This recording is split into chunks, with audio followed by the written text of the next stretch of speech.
and they play snare drums and they have big political floats. It gets really intense. People at 4 a.m. do celebrate, and it's a big deal. I used to go every year when I lived in Germany, and I loved Fastnacht. It's a very good time. I'm obviously talking about the vegans who think it's their moral right to end other innocent individuals' lives simply because they are not human. Killing carnivore. Oh, killing the predators thing. We still talking about that? No one actually kills predators. I mean, I've met one idiot who says he kills spiders because he thinks it's more vegan to kill spiders in his house. One stupid college student told me that. This whole killing predators thing, a la vegan gains, the whole thing, it's not real. It's just some sci-fi idea that people have. I don't know what epoxy day is, but it looks like Paxki. I've never heard of this. It looks like a jelly donut to me. I don't know. Have you ever had a Paxki? I have no idea what that is. It's a Polish tradition, fried dough filled with jams, custard, and other sweet surprises. We call it a donut. In Germany, they would call it a Berliner. Ich bin ein Berliner. That's what they look like. The Berliner, a donut. Well, happy don't go get yourself a vegan jelly donut for, you know, it's National Jelly Donut, Vegan Jelly Donut today. You should totally do it. The word of the day is maladroit. And you know what? A maladroit is a perfect word for a carny. I just mentioned vegan gains by accident, and he uses the R word. He says things like a retard. He calls people a retard. And I don't really like using that word, but calling someone a maladroit is totally worthwhile. It's someone who is incompetent or very awkward, usually used in formal speech and writing, often describes people who lack skill in handling situations. The governor has been criticized for his maladroit handling of the budget crisis, right? Maladroit, your maladroit comment. Barry Allen, the Flash, is the dweebiest Justice League hero.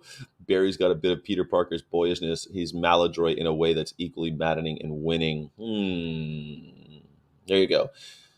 Did you know maladroit is perhaps an awkward fit for casual speech? Outside of the occasional Weezer album title, one most often encounters it in formal writing, but you can remember its meaning by breaking down to its French building blocks. The first is the word mal, meaning badly, which may be familiar for English words including malaise.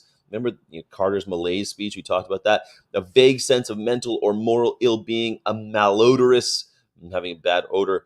The second is adroit, having or showing skill, cleverness, or resourcefulness in handling situation. Middle French speakers put those pieces together as maladroit to describe the clumsy and incompetent among them. Don't be so maladroit. English speakers borrowed the word intact. We'd adopted adroit and also a short time before. Okay, so I think this is great. We can use this in our activism. Maladroit arguments against vegans are stupid. It's just stupid. Michael Askew is over on the other channel right now. Thanks, Michael.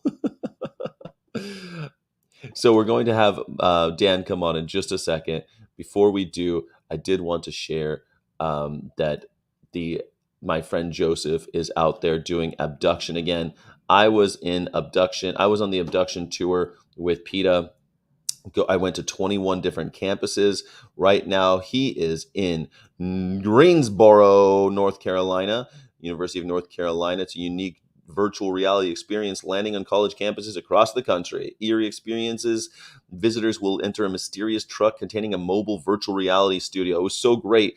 You take the guys, you put their helmets on. They go through an experience where they are tested on like animals in labs, and they come out and they're like, "Oh my God, I can't believe we do this to animals. That's torture. It's horrendous." It's an incredible experience for everyone involved. I'm really excited that this tour is going back out because people really respond well to it. Really, they start empathizing with animals, and isn't that the idea? Trying to get people to empathize with animals. So maybe, just maybe, they might actually start making moves to end the slave trade of animals. Everyone knows it's wrong. All thinking people agree. All civilized people are against slavery. Dan, do you want to come on early? Yeah, he's ready to go. All right. I was going to do birthdays, but you know what? I'd rather hang out with Dan. What do you say? Let's get Dan on here because it's more fun with him anyway. Let's go. Dan, the grumpy vegan granddad. Hey, hello everybody. Hello, how are you? Your voice sounds great today. Oh, really? Maybe because I Did you don't get a know new why. mic or something? I've been trying to deepen my voice. Anyway, I've been trying to speak. I think it's because I'm relaxed. Oh, you're Bec- be, relaxed. Did you have your yeah, bowel I'm. movement today?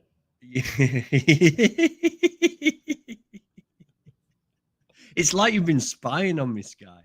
Like you've Did been. you just I'm really relaxed. I've had my bowel movement. Well, no, I don't know. I don't know what it is. I think it's just everything. I've been experiencing a lot of burnout. It's just this last year has just been crazy for me.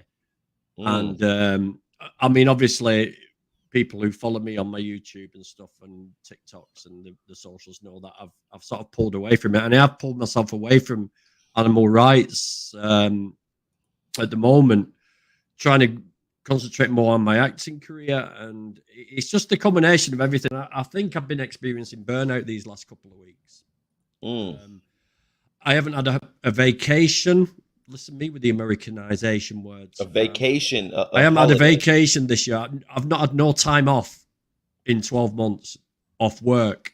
So it's like, it's just been constant. So I'm going to Thailand in 2 weeks. I'm going Oh meeting my site. gosh, that's the Yeah. you buried the lead. I'm going to Thailand in 2 weeks. Yeah. Wow. I actually got a bank loan to do this because it said you can borrow £4,000. Just click this button. So ADHD me went, click. And Four thousand my pounds. wife said, "You've what? Got a £4,000 loan?" I went, "Yeah." And I said, she went, "Well, be careful with it. What are you going to do?" I said, "I'll book us an holiday somewhere." She went, "Well, wait till I get home and then we'll talk about it." So when I got home, I booked 2 flights to Thailand. Yeah. So Very nice. Where do you yeah. know? Do you know? I know Thai food. Of course, around the world, I've eaten Thai food as the only vegan option. So I guess you won't have a problem there, like you did in. I won't have a problem at all. And like I said, Psycho said the guy who cured his cancer with fruitarian diet. He's in one of my videos actually. I interviewed him. What's his name? He's called Psycho Sid. He's called Sid Barnes. Hmm. I'm surprised you don't know his story. He did a TED talk. He's written a Can't book, keep. The I Death and try to Life of keep up with. Psycho Sid. I Yeah, try to keep up with everybody, but half the time I've forgotten them by the time I get. Dude, sometimes I'm going through things and I go, I know that person. Holy shit, they've either been on my show or I've like met them in yeah. person or I've like or I know but I forget, man. I mean, It's his quick story. He did live in Thailand. He had a Thai wife, and then she left him for another man, and he had mm, kids by her, and then he got cancer, and he came back to the UK. He did all the chemotherapy, all the treatment. He had whatever the worst stage of cancer is, and then they literally sent him home and said, "You've got about 6 to 8 weeks to live," and he went on a fruitarian diet, and he cured it, and he's been vegan ever since. So he's back over there living now, and he's organised everything for me. He knows all the places to go. He's going to take me to a sanctuary. I'm going to film it all, and hopefully I'm going to come back fighting after this vacation. Because I really need a break, because it's like it's just got on top of me. Everything, the rejection from my acting. The acting is one of the worst professions to be in, as you know, Sky. It's yeah. horrible. It's 99% rejection and 1% hallelujah. I mean, Yeah.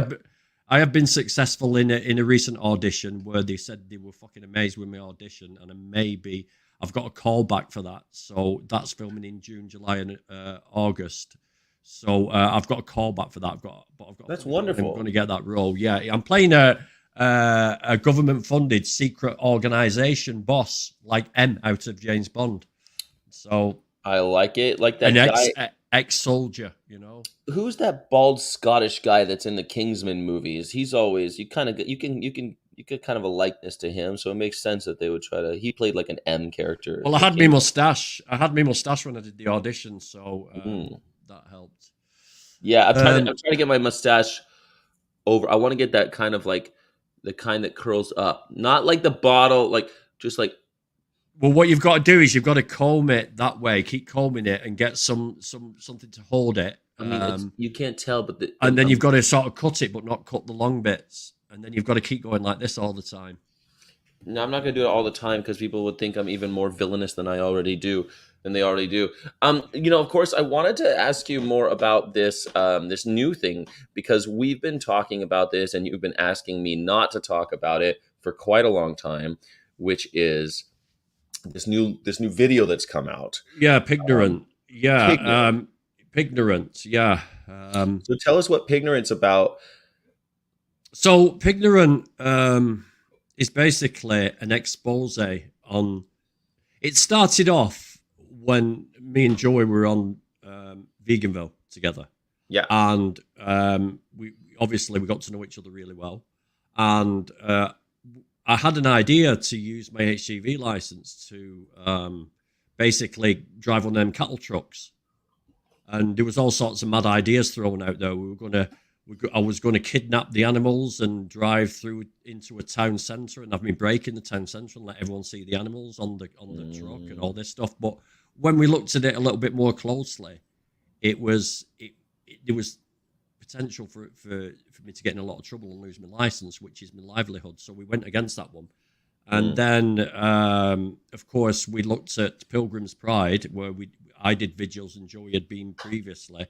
And when I saw that somebody had worked there and said there was jobs going, that's when the idea was hatched to do this and for me to go in. And then it all snowballed from there. I worked in there for 3.5 weeks, sussing the place out, which was horrible. I'll tell you more about that. You can ask me questions on that. And then we decided, we thought we may be able to get the gas chamber footage from me working there, but it was impossible because, unbeknownst to us, the gas just stays there sitting in the gas chamber all the time. So, because I literally climbed into the gas chamber and started climbing down the ladder to plant a camera, and then I started going dizzy, and I nearly killed myself. Yeah, So, carbon dioxide is no joke, man. It's you start losing you just start losing your brain. You basically yeah. and you lose your knees. So how'd you survive that? So let me back up. So you got basically a job at the Pilgrim's Pride, but I find that always interesting because you What's wrong with were my audio? People are calling my audio. just speaking to the mic. Right, okay. How's that now? I've turned up the gain on it. Is that Beautiful. better? It's perfect. Yes. Right, how's that, people? Is that okay? I've been having a bit of trouble with the internet. I'm not sure. On the internet. It could be the internet. Oh, that's perfect. Okay, right, okay. I just need to talk louder. The gain probably helped a lot. So you got a job at Pilgrim's Pride, but you were actually protesting at Pilgrim's Pride every weekend. How did they not recognize? Yeah, but right. So the job I got was in the evenings, and don't forget, nobody comes out of that place until we've literally left anyway. You know, the vigils start at. In fact, the vigils were Sunday and Tuesdays when we first started. So I didn't attend them all. I wasn't a regular there. I wasn't there day in, day out at both vigils. I went when I could because I was doing. But you were there a lot. I remember you doing a lot of the TikTok lives there, and I remember seeing you do that. I mean, yeah, but don't forget that was after all this had happened. Wait a second, because I remember you were telling me about Pignorant a long time ago. You had done vigils by that point, though, right? You'd done vigils. Yeah. So they didn't recognize you at all. So I mean, that's kind of. They never saw me. No, they never saw me. They never saw me. We never saw any of the staff while the vigils were happening there. So you got the job and you went in, and then at night you stayed on late and just. No, I got a job that started at 4 p.m. and finished at midnight. It was the hygiene team that cleaned down, and I knew. See, I know from past experience that when you're in a factory doing something in the evening after 5 o'clock, all the main staff have gone home by that time. So I knew it was clear. But I spent time sort of sussing the place out because there was cameras everywhere, but there was only 2 real-time cameras inside, which it took me a while to find out because all the other cameras were retrospective cameras. So, if people said, oh, yeah, there was an incident happened here, they'd look back through the footage. But I didn't know that. So what I had to do was misbehave. So I spent a week misbehaving. So I was climbing on stuff. I was trying to walk around suspiciously, if you can do that. I was creeping around. And then the next day I'd wait to get pulled in the office. What the fuck were you doing last night? But they So wouldn't it do it was, because the cameras weren't live. They didn't have them. yeah, exactly. So then after that, after I realised that there was only two cameras, but they see the thing is there's nowhere to put cameras, right? All the walls are like this how can I say, this plastic sheeting. Yes, Like, I forget what so it's called. yeah, But because my job was literally using a hot hose pipe hmm and spraying almost boiling water onto blood and guts and spraying it off the walls and everywhere. And what happened then was, in the steam there was the fat from the pig flesh. So this fat would then stick to you, and it stuck to my teeth. oh my And God. I still get flashbacks now. Every now and again, I will get the taste of this pig fat in my mouth, on my teeth, like that. And I'm like, I can taste it, and I think, no, I can't taste it, but that's the sort of thing. They don't give you PPE to wash. Yeah, these yeah, things? but it's in the air. It's steam. You breathe it in. You breathe it in through your mouth. You're in waterproof overalls and everything. But But no, yeah, it no was. masks or goggles or anything, nothing like that. So you're washing off all the guts and all the fat. Yeah, of the yeah. animal. So and and I was shoveling. There's a saw that saws them in half, and a robotic saw. Mhm. And of course, what do you get off a saw? You get all this sludge underneath. So my first job when I went in was to shovel all this sludge into this big. Oh, I'm making me feel sick talking about it. I'm not going to go into too much detail about that, but yeah, it was nasty work. It was nasty work. There was blood on the floor wherever you walked in the place. It was caked in blood. This guy had a pig's head, and he was You were dancing with Rocky. it. Really? You were Yeah, Rocky yeah. in Rocky 2, how he's like scraping the bottom of Yeah. the slaughterhouse, scraping the floors and stuff at the slaughterhouse. So did he or meat packing facility? And Yeah. people were being so callous. Why were there pigs' heads in there when you're cleaning up the joint? I thought Yeah, that well, we get rid of the rubbish. is the head of So rubbish. yeah, so heads are like waste. But I had to laugh at him. This is the thing. I was playing a character, so I had to laugh. Everybody laughed, and then there was like these trays full of blood, and this guy kept spraying the tray full of blood, so it went all over me. And I'm like, yeah, you daft bugger, all this stuff. He's like, I'm gonna fucking kill you when I see you Oh outside. my God. But yeah, and I remember being stood there, and the radio's playing. So the radio's playing pop hits. Have you ever heard the song "A Good Heart These Days Is Hard to Find"? No, but Please be careful with this heart of mine. I don't That's know that well, song. that song is But it's by I think you've chosen in poorly. You shouldn't acting. Forget it. You need to go into pop star music. it's by Fergal Sharkey. It's by an artist called Fergal Sharkey. A Good Heart Is Hard to Find. It was a hit in the UK, and I'm stood there literally with this pig's heart in my hand and this music playing in the background, and I just got a bit of a whoa. You know what I mean? It just came back to me what I was actually doing. Mhm. And then one occasion, now I don't know whether I should talk about this. It's a bit weird. Shall I say it? I think you should. This is the morning show. So yes, It was, well, it's something that happened and it stuck with me, but it's a bit weird. I'm not legend. I just did my duty. But yeah, so I walked round to look where the pigs were, and as I walked round, there was this big male pig having sex with another pig. Mm-hmm. And I looked over at him, and he looked over at me, and we sort of, our eyes met while he was having sex, and he just sort of turned away, and I could see some sort of look in his eye, like some sort of weird, well, fuck it, I know I'm going to die, I'm going to go out like this, Jesus. you know. It was just weird. It was just a weird connection that I saw this animal having sex, and he looked at me and I looked at him, and he just looked away and carried on. It was just, it was just really weird. It's just spooky. It was a spooky experience.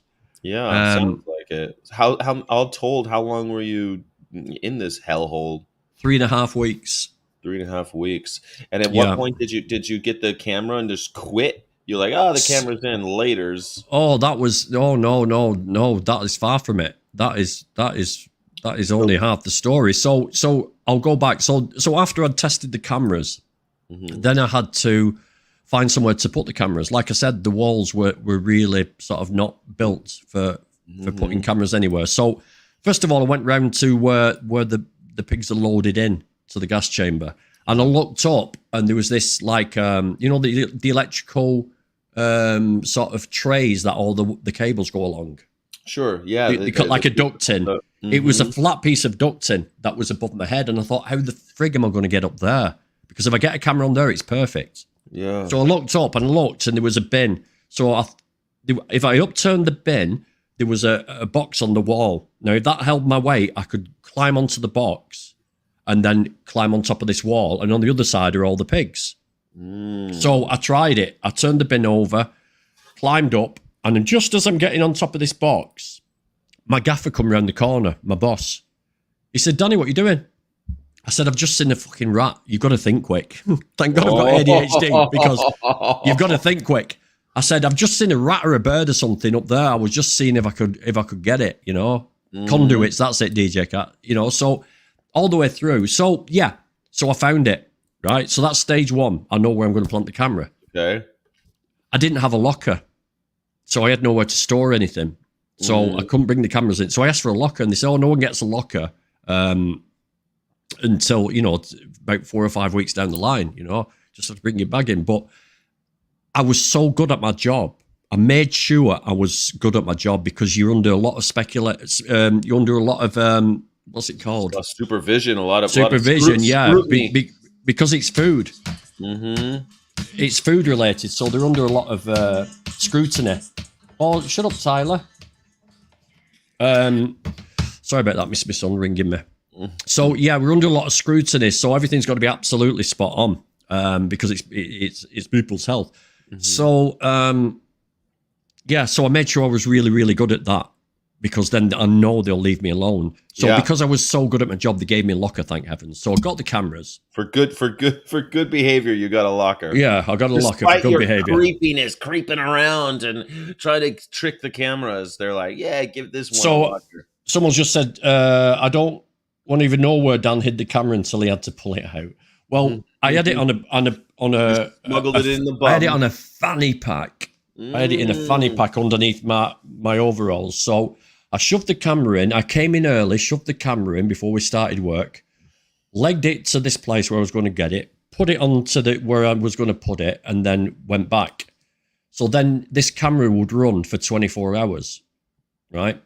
Had a battery pack on it. The cameras were tiny, but unfortunately, I had to have a massive.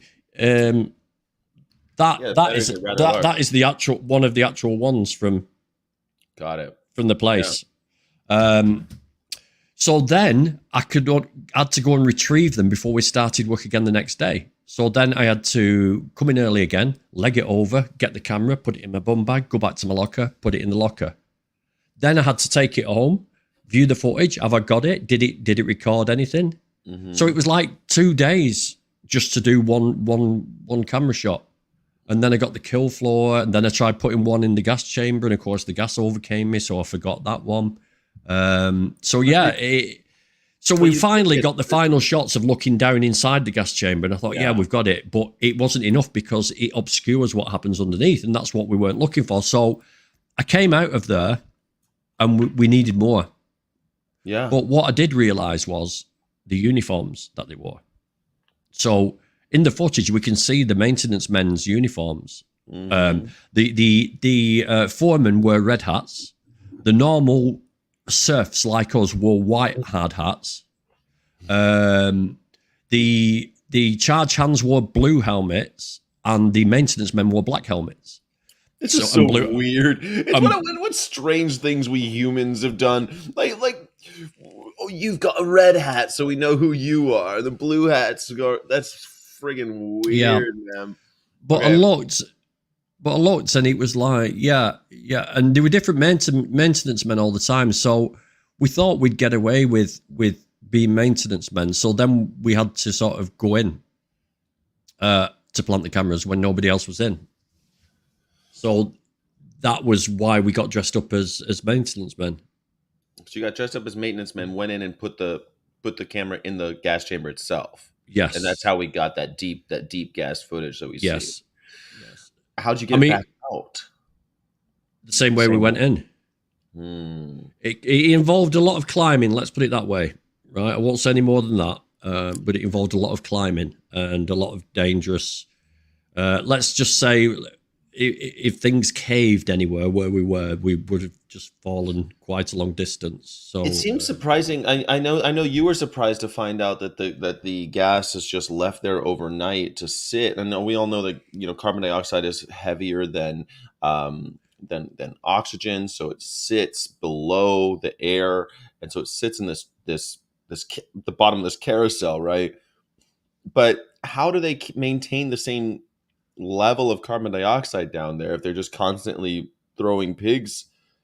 It just sounds fascinating to me that they just leave it there. They never flush the system. Well, they do flush it, of course they do, and I think it's always being added to. I think it's always going to be added to. I think there's little squirters in there that just squirt more in as time goes by, and I suppose it's monitored. And there's a lot of clever electronics. It's built for the job, isn't it? It's built to kill Right. 4,000 to 5,000 pigs a day. Yeah. I read when we were first talking about it, I did a lot of research on these gas chambers, and some of them are killing 1,500 an hour, 1,500 pigs an hour. Some of the higher end gas chamber carousels they put these pigs into. It's disgusting.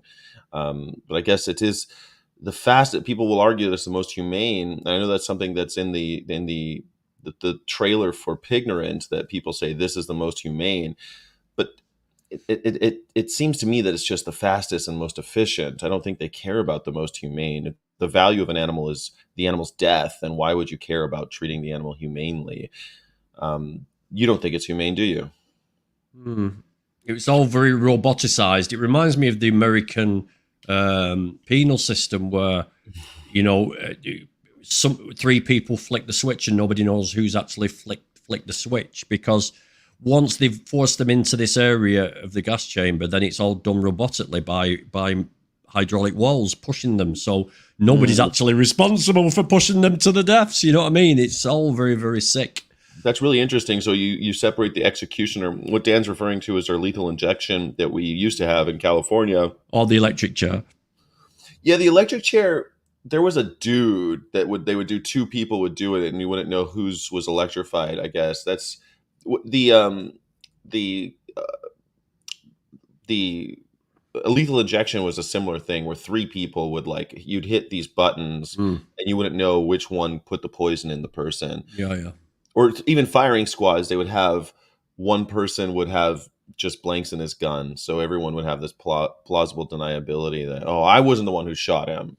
I mean, speaking of humane slaughter, I once read a book by the last hangman of Britain, and he was called Albert Pierpont. He used to have a pub just down the road from me, and he actually had to hang one of his regulars. But there was some interesting facts about hanging. So in the UK, we don't actually hang people and they choke to death slowly. What they do is the rope is twisted in a certain way. Okay, I think it's anti-clockwise.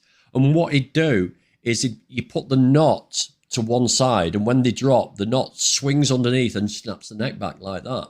Mm-hmm. And he also used to have to measure the drop, and he used to have a chart which said, if the neck is this muscly or this wide, then the drop has got to be, because what they didn't want was for not to kill them or the head to come off, Yeah.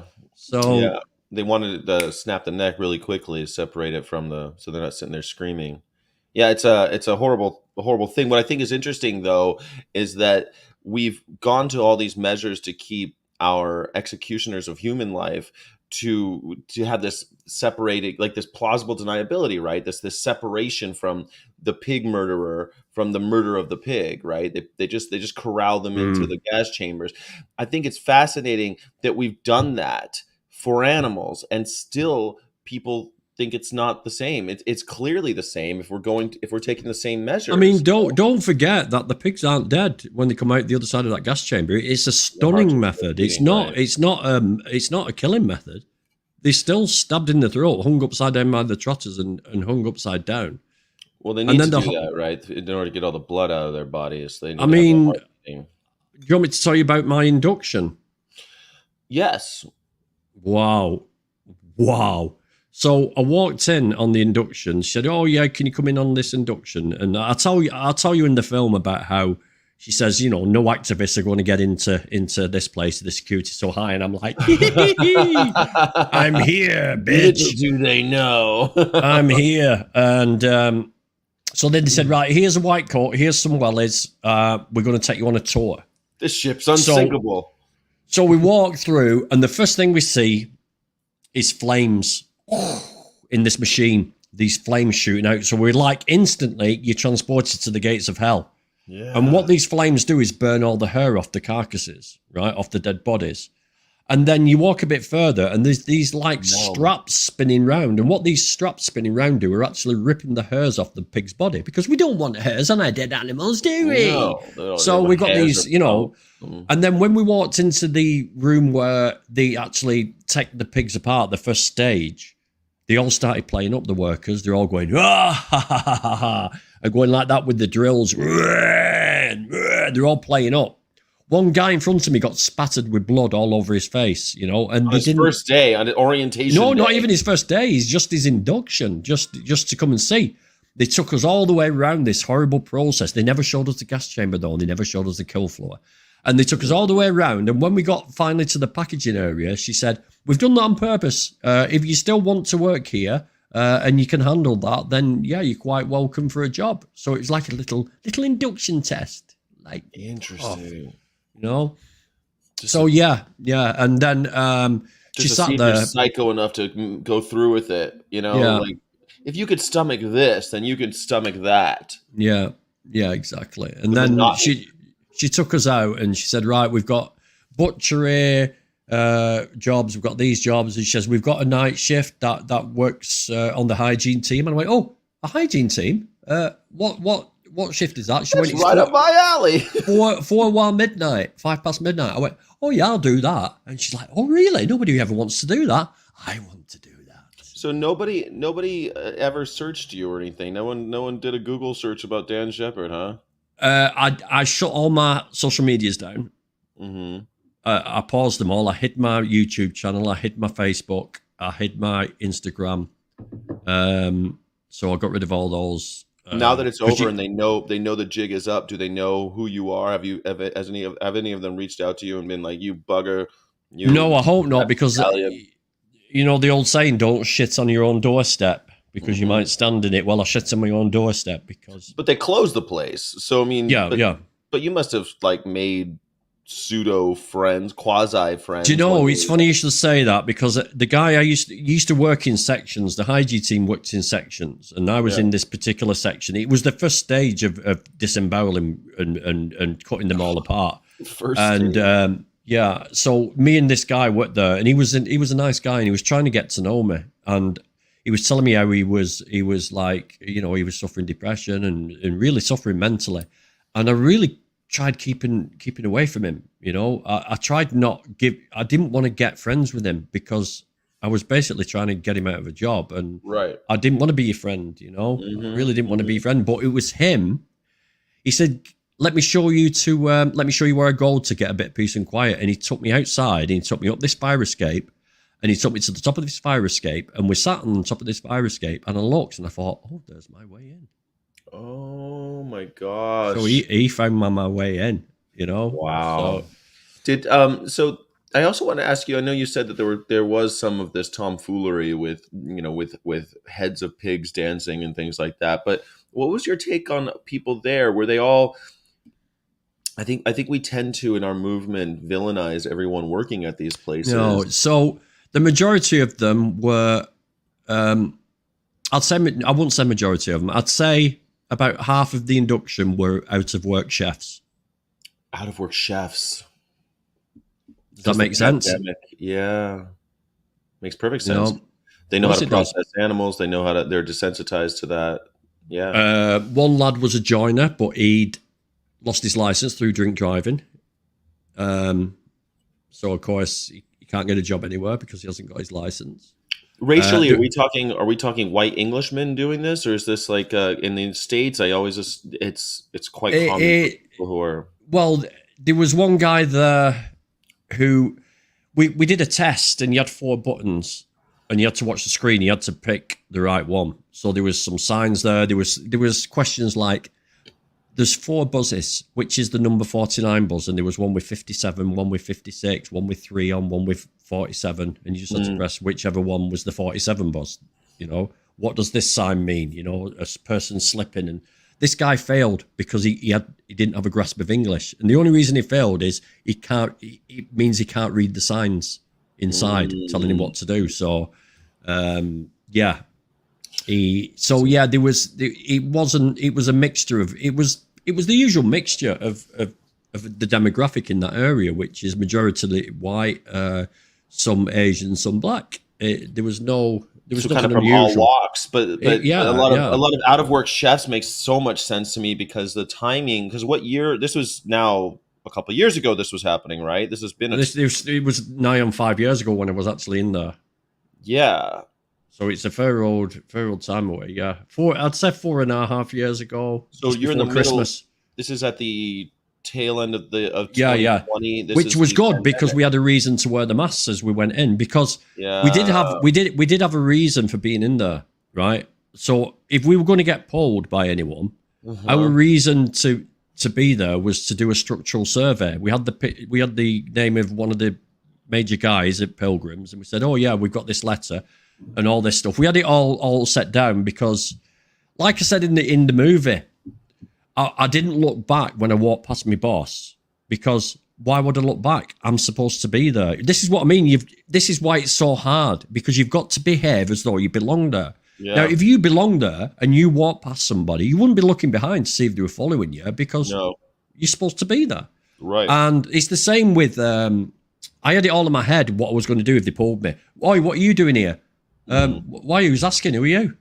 Yeah. Well, I'm one of the foremen here. Well, yeah. Well, Mr. Such a Body has told us to come in and do a structural survey, and we've been here fucking 3 hours, right? We want to get home. He said it'd take a couple of hours. We've got half of this fucking factory to do. Just leave us alone. Let us get on with our job. I was just going to go on the attack, and that's the way to do it. You don't sort of if you're supposed to be there, you don't crumble and go, we've been told to do this survey, and it's like.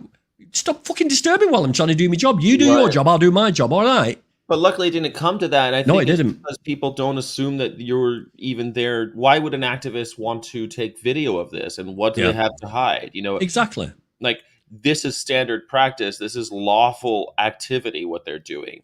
Which is, I think, what's most shocking to people. Like, when I do a cube or something, the most shocking part is that they have...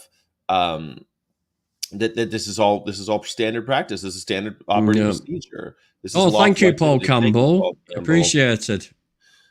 All the way from Galway on the Atlantic coast of Ireland.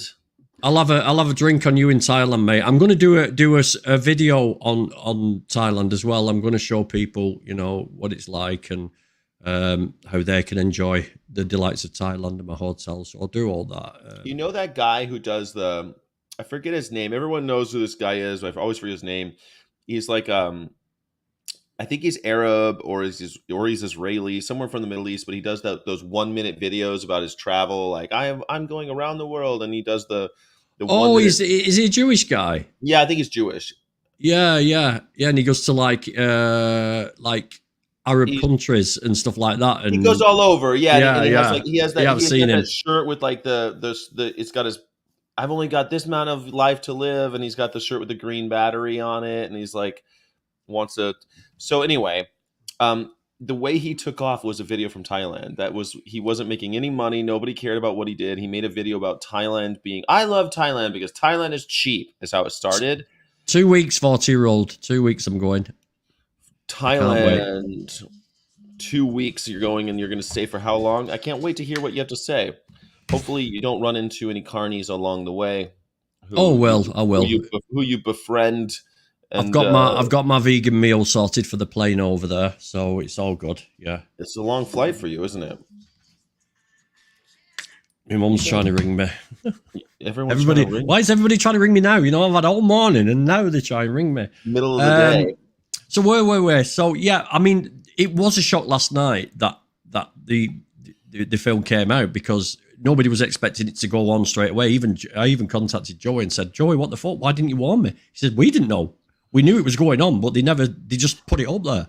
Because all of a Mm. sudden my phone started dinging and like everyone's saying, "Oh, well done, Dan." I'm like, "What? What have I done? What have I done?" You know what I mean? Have I done something in my sleep? Um, Is Pignorant? How long is it? Is it a short film? Is it a long film? What am I getting into when I I think watch it's it? 60 minutes. 60 minutes. And what is the thesis of the film, or is it just footage? Because I I'm think a not lot of telling you. people. I'm not telling you. The film is a story. It's a journey, That's right? what I want to know. Is it a And narrative, or is it just footage? I don't want to watch another fucking freaking, god damn it, I'm not supposed to curse in the morning. Another Dominion. I don't want another Dominion. Neil L. Thank you everybody for that Canadian Neil L. Thank you, working for hard, fighting so hard for the animals, Dan. yeah, it's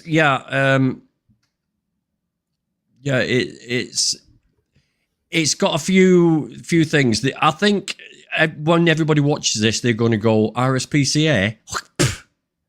Let's put it that way. Oh, It demonizes the RSPCA. So because yeah, when you they're see, the ones dictating what these laws, these oh, welfare wait laws till you are. see what they're responsible for. I won't give it away, but when you see what they're responsible for, you're going to be like, "What the hell?" People are I saying they won't watch because they won't support Amazon. So stupid. That's like that's so dumb. don't support Amazon. I think it's Oh my god. what? Why? It's just a platform. It's a streaming platform. First of No, all, like I they can't won't believe watch it. Well, I'll tell you what, those people don't go into fucking supermarkets and buy any food. Then only go to right. vegan supermarkets. Don't get in It's so any dumb. taxis, right? With non-vegan drivers. I won't Don't get in any support. taxis with fucking leather seats. Yeah, Fuck off. it's so stupid. It's so stupid. I can't believe people talk like that. But whatever. I hate Netflix, so therefore I'm never gonna watch another documentary on Netflix. I hate CBS. It's so childish. I remember when NBC canceled a show I really liked, and National Broadcasting Company. I was like, I'm never gonna watch another show on NBC again. It's so stupid. Watching vegans attack Joey last night because it was on Amazon. Wow. What is this? What's the crap with Amazon? I don't understand why. What's the vegan problem with Amazon? No, I don't think. No, it's just because there's no capitalist, no ethical consumption or capitalist people. You know what I mean? Which Tony, where did you see people attacking Joey last night because of Amazon? Like, Does he think we're going to make a shitload of money out of this or something? yeah, what is I'm it? not A making any dollar? money It's out a of it. dollar. What are you talking about? I think it's free for Prime, right? It's free if you have Prime, and it's a dollar if you don't. Oh, Tone says it was unethical and they weren't getting to watch it for free. But most people have got Amazon Prime subscriptions. It's only you only have to pay for it if you don't have an Amazon Prime subscription, and most people do, don't they? I think they do, and $1 is what it costs if it's not. If So you what if it was on Netflix? Everyone would have to pay to watch it on Netflix, wouldn't they? Yeah, of course they would. Even if you had it on YouTube, you'd have to watch by watching ads or putting a dollar or Yeah, but whatever. I mean, So you wouldn't get half the reach. It won't. We're not doing it for the fucking vegans. This isn't a film for vegans. This is a film for non-vegans. What you're talking about? we eat our own round here, my friend. We're cannibals. Haven't you ever realized? You must know that. Yeah, it's like DJ. Yeah, it's going to reach so many non-vegans, which is most important. That's exactly what it's all about. It's not for us.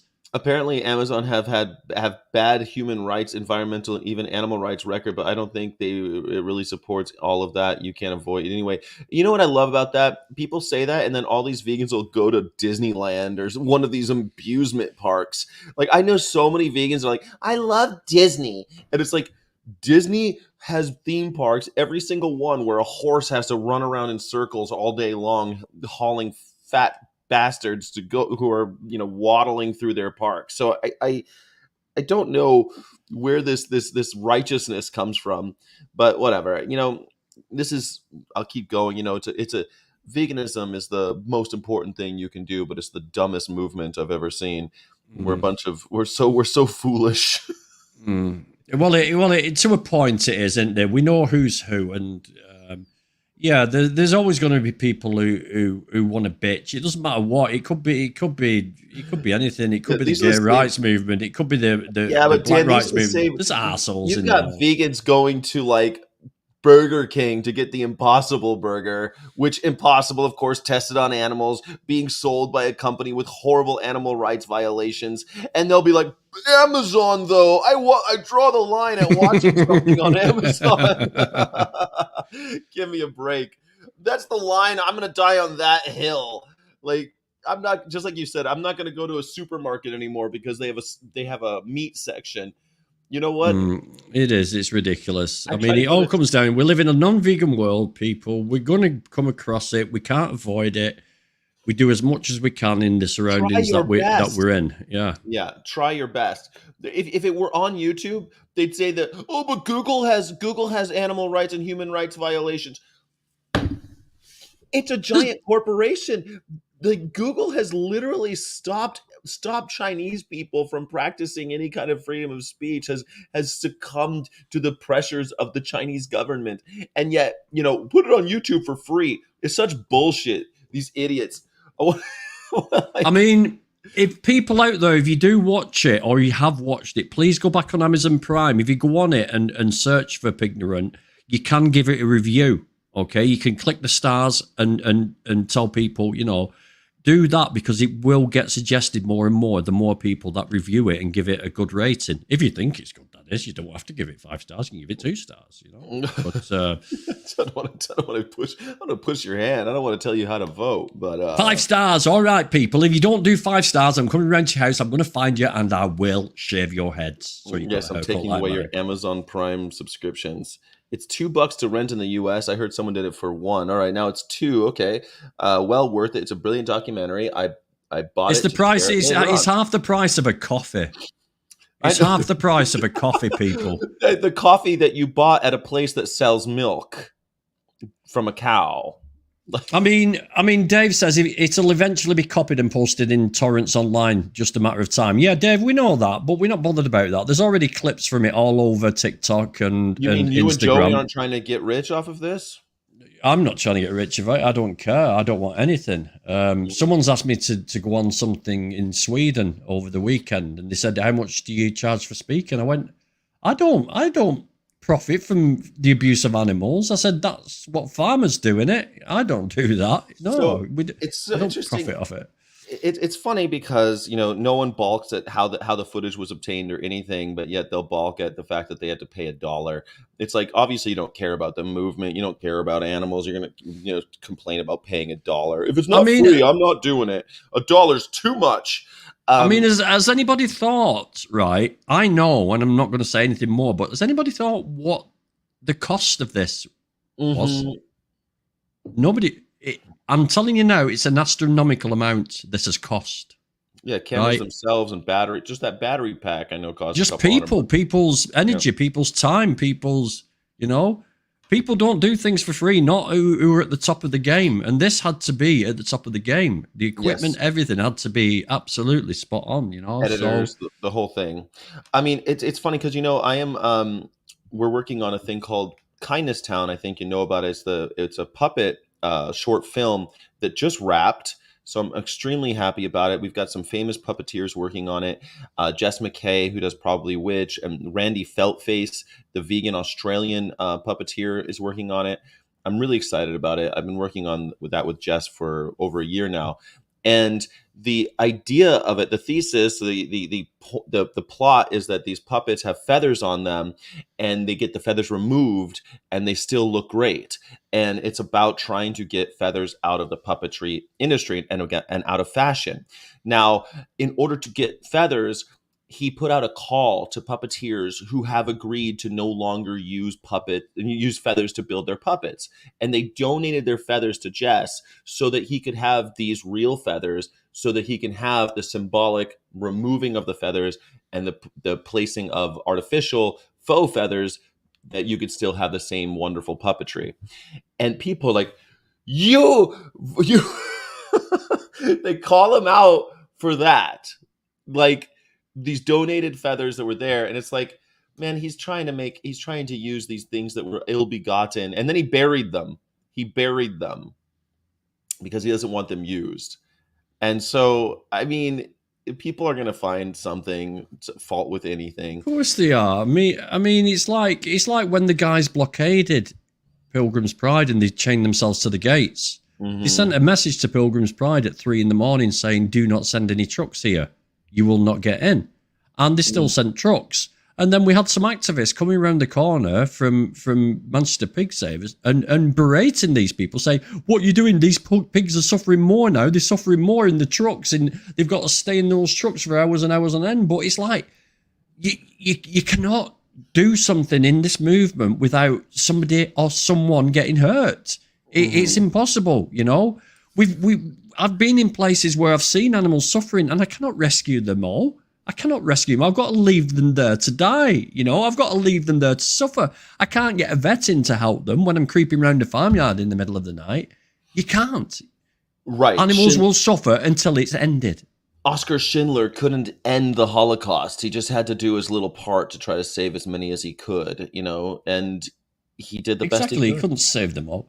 But let me tell you something that wasn't mentioned in the film, and which it was going to get mentioned. But we went at 2 a.m. to plant those cameras, and we sit. You'll see it when we sit inside the gas chamber, Sky, because something happens in there, and it like we jump out of our skin because we think it's about to start up. And where I was sat and where Joey was, right? If that had moved, if that machine had switched on, I would have been pushed up into the, because I was crouched down and the ceiling was there, and I've got cogs of machinery at the side of me here, and I'm sat on a cradle, right? Now, the cradle, if it had moved, would have gone up, and we've got a hatch just big enough for us to crawl through at the top, and that was over there. So we would have to crawl along and climb through that hatch to get out if anything happened. Now, if that had moved, I would have been crushed onto the ceiling, and Joy would have lost his arm because he was like underneath trying to get a camera on, right? We gets back, and then we retrieves the cameras. And after we retrieved the cameras, Joey gives me a call and he says, "Hey, Danny, guess what?" And I said, "What?" He says, "Do you know what happened after we went through that footage?" I said, "What?" He says, "They test the machine at 3 o'clock." Oh, I said, "What?" Shit. They switch it on. We was going to go at 3. And it was only me saying, "No, let's go now at 2 o'clock." Is the reason that we went at 2 o'clock. God But they damn. actually switched it. So we were an hour away from literal death because there's nothing we could do. Yeah, you would have been a goner. We would have been a goner, shit. definitely. No worry about that. So Dan Shepard, everyone risked life and limb for this footage. Everyone's seen, I think, by now the gas chamber footage, but the kind of caper that was, you know, that was underway in order to obtain that is now available as Pignorant on Amazon Prime. Dan, It's an amazing film. Please watch it, people, and please give it a review, because I'll tell you something. It will open your eyes to something. I'm going to say one word, right? Free range. It's been blown out of the water. I want you to do something on the Sky. I want you to do a video on that. The free range. You'll see it when you watch the film. Free range. It will blow it out of the water. It's wild. I met a chicken farmer who said he owned 40 million chickens, and he was talking about free range, cage free. He's like, I do them all. I do free range, I do cage free, I do caged hens, I do them all egg laying hens. And I'm like, this guy's insane. And he talks about how 15 million he had to kill in a couple days because of bird flu. And I'm going, this is out of this. People get so nonchalant, say, I killed 15 million animals. I just killed 15 million and put them in the garbage. And say it like it's nothing. It's mind-boggling. My friend, it's always a pleasure having you here. I appreciate you stopping by again. I can't wait to see what you do in Thailand. I want to see. Are you going to bring a decent camera this time? What are you going to do? I'm taking my camera. Okay. I'm taking my Canon, definitely. Yeah, I'm going to get some memory cards, so I've got plenty of footage. But yeah, and hopefully after Christmas, I'll get my fucking chi back, because at the moment I'm just burnt out. I just can't do anything at the moment, so it's really hard. Oh, my mum again. Mum, stop it, mother. I'm moving my mum. My mum's moving house out of our birthplace home. She was born there, and I was born there. Oh my God. I always forget that English people are still born in houses. We do it in hospitals here. Yeah, most do it in hospitals now. It's not a very common thing, but back in the day when I was young, you know what I mean? Oh, thank you, Michael Askew. That's amazing. Thank you. I appreciate it. Right, Yeah. listen, I better go because people are trying to get in contact with me. Well, yeah, it's important to Crazy, have your right? mom around. So yeah, I just want to mean, go to Thailand and get away from every fucker. well, Just hopefully leave you'll me be. alone. I forget what that dude's name is that does the 1 minute thing, but hopefully you'll have the same success as he did when he did this Thai thing. That's when he was able to quit and have a have all of his money come from videos was because of his one Thailand video. So I hope that yeah. Anyway, grumpy vegan granddad, everybody. Thank you everybody for joining. Later. It's so hard to not abuse animals. Carnies can fuck themselves. Go fuck themselves. This is a show for vegans.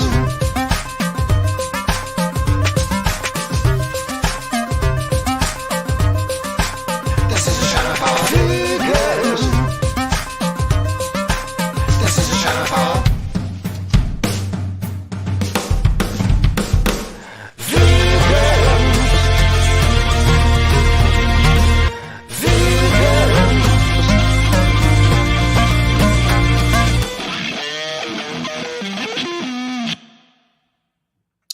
Thank you, everybody. I am in Fort Lauderdale. I'll be doing activism here in Fort Lauderdale. If you are in Florida, please come on out and hang out. I'll be here for 4 days, and then we're on to West Palm Beach, where we'll be doing more with our vexatious vehicle.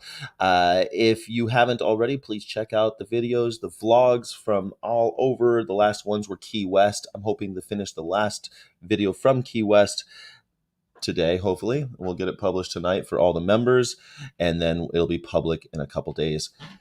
In the meantime, illegitimately non-carborundum, don't let the bastards grind you down, because I need you and we need each other. And the aminals definitely need you. Thanks, everybody.